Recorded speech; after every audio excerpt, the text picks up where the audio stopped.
Halo keluarga Indonesia, senang sekali saya Astia Dika bisa kembali menemani Anda di Kumpul Keluarga.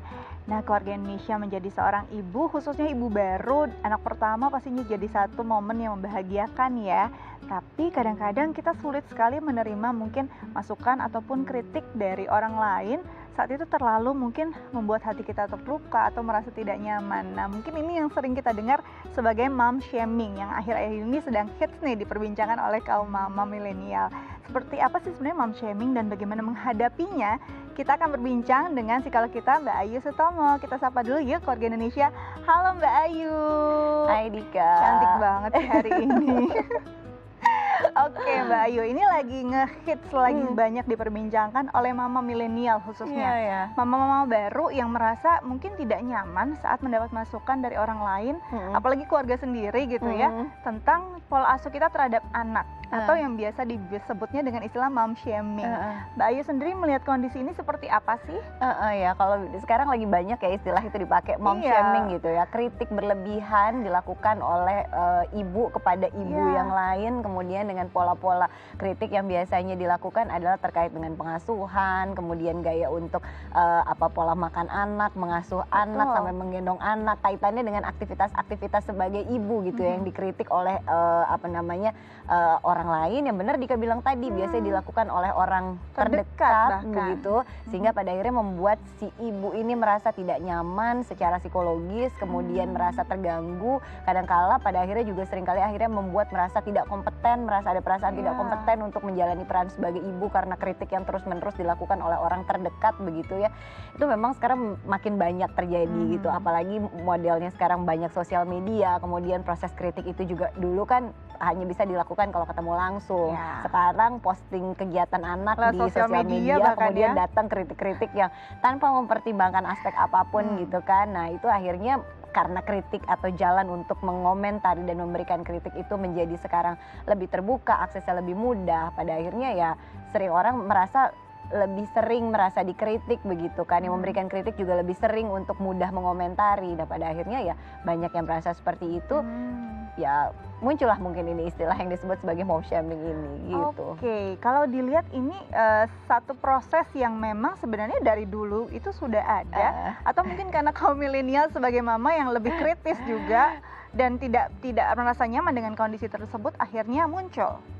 Oke, nah kalau bilang dari dulu udah ada, sebenarnya iya gitu kan. Namanya dikomentari, manusia sebagai makhluk sosial gitu kan. Ada orang lain yang mengomentari bagaimana gaya kita untuk membesarkan anak, bagaimana gaya kita untuk mengasuh anak, itu dari dulu ya memang udah ada gitu. Cuma yang tadi saya bilang bahwa aksesnya sekarang kan makin luas, makin mudah untuk melakukan itu semua, dan kadangkala iya dilakukan oleh orang terdekat, tapi buat orang-orang tertentu mungkin yang sangat terbuka di sosial media gitu kan, pada akhirnya akses untuk melihat pola pengasuhan, gaya untuk mengajarkan anak seperti apa, mendidik anak seperti apa, itu dilihat oleh orang banyak, sehingga banyak orang yang pada akhirnya juga semakin mudah untuk kemudian memberikan kritik tanpa memahami atau mencoba berempati terhadap apa yang terjadi pada si ibu tersebut. Bahkan belum tentu ya kenal juga gitu kan, karena di media sosial. Mbak Ayu, ini juga yang menarik secara psikologis sebenarnya, rasa tidak nyaman ini muncul apakah karena memang khususnya untuk ibu yang baru melahirkan sedikit sensitif mungkin? Apakah memang dipengaruhi oleh hal-hal tersebut juga? Oke, kalau berbicara mengenai ibu melahirkan kemudian menjadi lebih sensitif, sangat mungkin kemungkinannya seperti itu. Apalagi kan anak pertama mungkin ya, kemudian pengalaman baru, sehingga ngerasa bahwa wah harus apa, banyak kebingungan, banyak kesulitan-kesulitan, ada masa adaptasi baru yang sebetulnya justru membutuhkan dukungan atau support dari lingkungan sosial terdekatnya gitu kan. Karena memang masih baru, banyak salahnya, benar atau enggak ya gitu kan. Tapi kalau dapatnya kritik tentu kan menjadi semakin berat. Nah, justru pada saat proses adaptasi tersebut butuhnya adalah dukungan-dukungan, dan itu tidak didapatkan, malah justru mendapatkannya kritik. Ditambah lagi kemudian pada saat ibu baru melahirkan itu kan lelah ya, masa adaptasi secara fisik maupun psikologis, capek gitu, harus bangun malam untuk menyusui, kadangkala jam tidurnya itu berubah, dan tentunya itu berpengaruh terhadap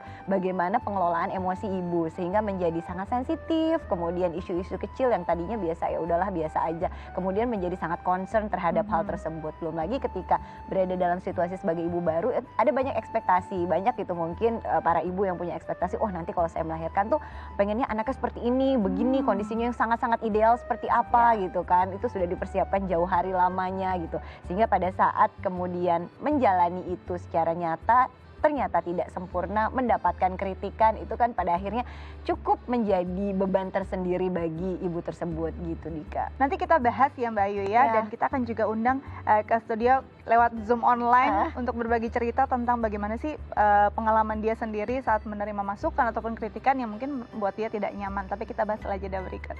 Nah, keluarga Indonesia jangan kemana-mana, tetap bersama kami di Kumpul Keluarga.